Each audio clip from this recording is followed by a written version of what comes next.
আওয়ামী লীগ সরকারের পতন এবং অন্তর্বর্তীকালীন সরকারের দায়িত্ব গ্রহণের পর দেশের গুরুত্বপূর্ণ বিভিন্ন পদে ব্যাপক রদবদল হয়েছে।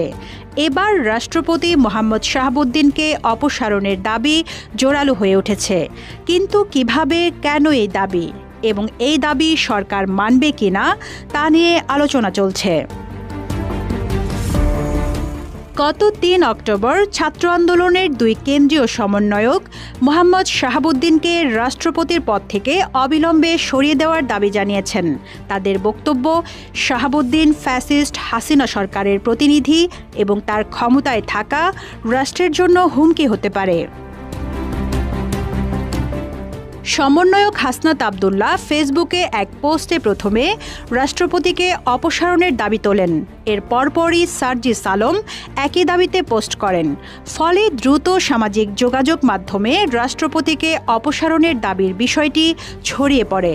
তাদের ৫ দফার মধ্যে রাষ্ট্রপতির অপসারণ ছাড়াও রয়েছে আওয়ামী লীগের বিচার, নতুন সংবিধান গঠন, দুর্নীতিবাজ আমলাদের পরিবর্তন এবং হাসিনার আমলে করা অবৈধ চুক্তিগুলো বাতিলের দাবি। আওয়ামী লীগের প্রেসিডেন্ট কেন থাকবে এবং আপনি শুধু প্রেসিডেন্টের কথা কেন বলেন? আজকে দেখেন সারা বাংলাদেশে ওসিরা আছে, পিওনো আছে, সচিবরা বসে আছে। এরা তো আওয়ামী লীগের প্রতাত্তা এবং এরা থাকলে কোনো সময় বাংলাদেশে আইনের শাসন, সুশাসন, সুনীতি, গণতন্ত্র ফিরে আসবে না এবং ভোট অধিকার প্রয়োগ করতে পারবে না। এরা থেকে ওই আওয়ামী লীগের শেখ হাসিনার প্রতাত্তা, ওই শয়তানের প্রতাত্তা এটা আছে।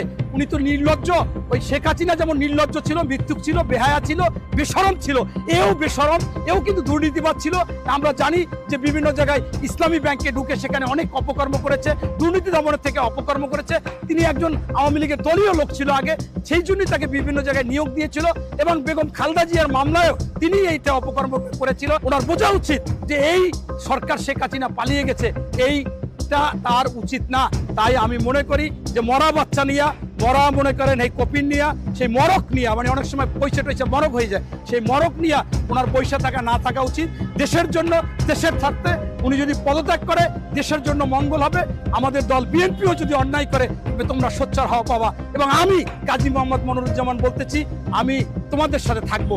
হাসনাত আবদুল্লাহ শুধু না, বাংলাদেশের টপ টু বটম যারা আজকে এই ছাত্র জনতার মাধ্যমে, আপনারা জানেন যে হাজারের বেশি শহীদ হয়েছিল, ৫০,০০০-এর বেশি পঙ্গু হয়েছে, তারা অঙ্গ হারিয়েছে, চোখ হারিয়েছে, তাদের আহাজারি, তাদের পরিবারের আহাজারি এবং এই ১৬ বছর যারা আন্দোলন সংগ্রাম করেছে, ৬৫ লক্ষ লোকের নামে মামলা, তারা প্রত্যেকেই জানতো যে এই চুপ্পু টুপ্পু এরা কারোই থাকবে না। কারণ এই সরকারটা ছিল, এই আন্দোলনটা ছিল এলে আপনার বিপ্লবী আন্দোলন, সরকারটা হওয়ার কথা ছিল বিপ্লবী সরকার, কিন্তু আপনার কোনো না কোনো কায়দায় সেটা হয়নি। যার কারণে আজকে গণ অভ্যুত্থানের মাধ্যমে একটা সরকার হয়েছে, অন্তর্বর্তীকালীন সরকার। তবে আমি মনে করি আপনার শুধুমাত্র এই কয়েকজন যে বিবৃতি দিচ্ছে সেটা না, বাংলাদেশের আপামা জনগণের কথা যে আওয়ামী লীগের প্রেসিডেন্ট কেন থাকবে এবং আপনি শুধু প্রেসিডেন্টের কথা কেন বলেন? আজকে দেখেন সারা বাংলাদেশে ওসিরা আছে, পিওনো আছে, সচিবরা বসে আছে। এরা তো আওয়ামী লীগের প্রতাত্তা এবং এরা থাকলে কোনো সময় বাংলাদেশে আইনের শাসন, সুশাসন, সুনীতি, গণতন্ত্র ফিরে আসবে না এবং ভোট অধিকার প্রয়োগ করতে পারবে না। এরা থেকে ওই আওয়ামী লীগের শেখ হাসিনার প্রতাত্তা, ওই শয়তানের প্রতাত্তা এটা আছে। তাই আমি মনে করি যে ইতিমধ্যে শাহাবুদ্দিন চুপ্পুর বিরুদ্ধে অনেকগুলো ভিডিও আমি দেখেছি, তার পদত্যাগ চাচ্ছে। আমি মনে করি আসলে উনি তো নির্লজ্জ। ওই শেখ হাসিনা যেমন নির্লজ্জ ছিল, মৃত্যুক ছিল, বেহায়া ছিল, বেশরম ছিল, এও বেশরম, এও কিন্তু দুর্নীতিবাদ ছিল। আমরা জানি যে বিভিন্ন জায়গায় ইসলামী ব্যাংকে ঢুকে সেখানে অনেক অপকর্ম করেছে, দুর্নীতি দমনের থেকে অপকর্ম করেছে। তিনি একজন আওয়ামী লীগের দলীয় লোক ছিল আগে, সেই জন্যই তাকে বিভিন্ন জায়গায় নিয়োগ দিয়েছিল এবং বেগম খালেদা জিয়ার মামলায়ও তিনি এইটা অপকর্ম করেছিল। তাই আমি মনে করি যদি ওনার লজ্জা শরম থাকে, হায়া থাকে, তাহলে উনি নিজেই বলবে যে আমি এই পদ থেকে পদত্যাগ করবো। আমার পদত্যাগের দাবি আর করার দরকার নাই। ওনার বোঝা উচিত যে এই সরকার শেখ হাসিনা পালিয়ে গেছে, এইটা তার উচিত না। তাই আমি মনে করি যে মরা বাচ্চা নিয়া, মরা মনে করেন এই কপিন নিয়া, সেই মরক নিয়া, মানে অনেক সময় পয়সা টয়সা মরক হয়ে যায়, সেই মরক নিয়া ওনার পয়সা থাকা না থাকা উচিত। দেশের জন্য, দেশের স্বার্থে উনি যদি পদত্যাগ করে দেশের জন্য মঙ্গল হবে। উনি ওখানে থেকে বিভিন্ন জায়গায় হয়তোবা কোনো ষড়যন্ত্র করতে পারে, এজন্যই আজকে বাংলাদেশের এই লোকজন তার পদত্যাগ দাবি করতেছে এবং তার পদত্যাগ করা উচিত। পাশাপাশি আমি বলবো হাসনাত আবদুল্লাহ সে আমাদের আসলে ছেলের বয়সী এবং আমার মেয়েও ইউনিভার্সিটি পড়ে, আমার ছেলে পড়ে, তারা আন্দোলন করেছে। আসলে সকলে তো পরিপক্কতা হবে না।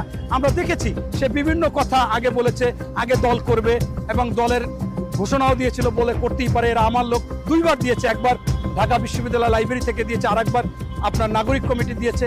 কিন্তু পরবর্তীতে কিন্তু তারা বুঝতে পেরেছে যে বাংলাদেশে এই আন্দোলনে সম্পূর্ণ ভূমিকা এই বিরোধী দল, বিশেষ করে বিএনপির, যেখানে বিএনপির 422 জন হত্যা হয়েছে এবং এত লোক মনে করেন এতদিন মামলা করেছে।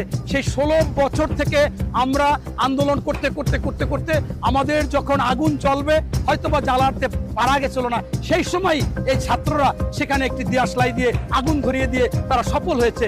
কিন্তু এটা তারা বুঝতে পেরেছে যে আসলে একদিনে গণ অভ্যুত্থান বা বিপ্লব হয় না, এই বিপ্লবের কাঠামোটা আগে থেকে ছিল বিধায় তারা বুঝতে পারার জন্য তাদেরকে ধন্যবাদ। এবং তারা দলও করবে না, সেইটা আমি মনে করি তারা সবসময় ন্যায়ের পক্ষে থাকুক। আবারও যদি কেউ অন্যায় করে, এমনকি আমাদের দল বিএনপিও যদি অন্যায় করে, তবে তোমরা সোচ্চার হওয়া পাবা। এবং আমি কাজী মোহাম্মদ মনিরুজ্জামান বলতেছি, আমি তোমাদের সাথে থাকবো। এইটাই তোমরা করো, কারণ কিছু লোক সবসময় বিবেক নিয়ে আর নিরপেক্ষ থাকা উচিত। এই জন্য আমি অনেক সময় অনেক টকশোতে বলেছি, শিক্ষকদের রাজনীতি করা উচিত না, তারা জাতির বিবেক। সাংবাদিকদের রাজনীতি করা উচিত না, তারা কলম দিয়ে অন্যায়কে তুলে আনবে। এবং চিকিৎসকদেরও রাজনীতি করা উচিত না, যদি রাজনীতি করে পেশা ছেড়ে তারা পুরোপুরি চলে যাবে। কারণ একজন শিক্ষক, আমি থিসিস নেব 300 মার্কসের, এখন যদি দেখি যে উনি আওয়ামী লীগের, তাহলে আমি যদি বিএনপি, ওনার কাছে থিসিস নেব না। আমি যদি দেখি উনি বিএনপির আর আমি যদি আওয়ামী লীগ হই, তাহলে আমি থিসিস নেব না। একজন অপারেশন করতে হবে, হার্টের অপারেশন, শুনলো যে উনি আওয়ামী লীগের ডাক্তার, ভয় পাই যাবে যদি সে বিএনপির হয়। আবার যদি বিএনপির ডাক্তার হয়, তাহলে ওই আওয়ামী লীগের লোক ভয় পাই যাবে যে একে আমাকে বাঁচাই রাখবে কিনা। আর সাংবাদিকরা, তারা তো যদি আরো মনে করেন ভালো ভূমিকা নিতে পারে, তারা যদি কোনো দল থাকে, তাহলে মানুষের আর কোথাও যাওয়ার জায়গা থাকে না, কাউকে নালিশ দেওয়ার জায়গা থাকে না। ঠিক আমি মনে করি ছাত্ররাও, তারাও সবসময় নিরপেক্ষ থেকে এরকম অন্যায়ের প্রতিবাদ করবে, যেখানেই অন্যায় সেখানে ঝাঁপিয়ে পড়বে। এটা আমি মনে করি যে এটা করা উচিত। তাই তারা হয়তোবা চিন্তা করেছে যে আমরা এভাবেই থাকি, আমরা এভাবেই আন্দোলন সংগ্রাম করব, যেখানেই অন্যায় সেখানেই আমরা বিচার চাইতে যাব। ধন্যবাদ। জাতিকে জেলখানায় বদ্ধ করেছেন, 24-এর স্বাধীনতাকে, ছাত্র জনতার এই শহীদ আত্মাকে কলঙ্কিত করেছেন। অনতিবিলম্বে এই ফ্যাসিস্ট সরকারের যারা দোসর, যারা খুনি, যারা দখলদার, যারা বাঙালি জনতাকে গণহত্যা করতে সহযোগিতা করেছে, সেই সকল অসাধু ব্যক্তিত্বকে চিহ্নিত করে জনগণের কাঠগড়ায় দাঁড় করে তাদের বিচার নিশ্চিত না করলে আমরা অন্তর্বর্তীকালীন সরকারের প্রতি দরবার আন্দোলন করে তুলব। প্রিয় সাথী ও বন্ধুগণ, এই আশা ব্যক্ত রেখে আজকের এই সমাবেশ থেকে সংক্ষিপ্ত বক্তব্য থেকে বিদায় নিচ্ছি। আব্দুল হান্নান মাসুদ জানান, ফ্যাসিস্ট হাসিনার পতন হয়েছে, তাই তার মনোনীত রাষ্ট্রপতিও বিপদের কারণ হতে পারে। তিনি ফ্যাসিজমের প্রতীক এবং তাকে সম্মানের সঙ্গে বিদায় দেওয়ার কথা বলা হচ্ছে।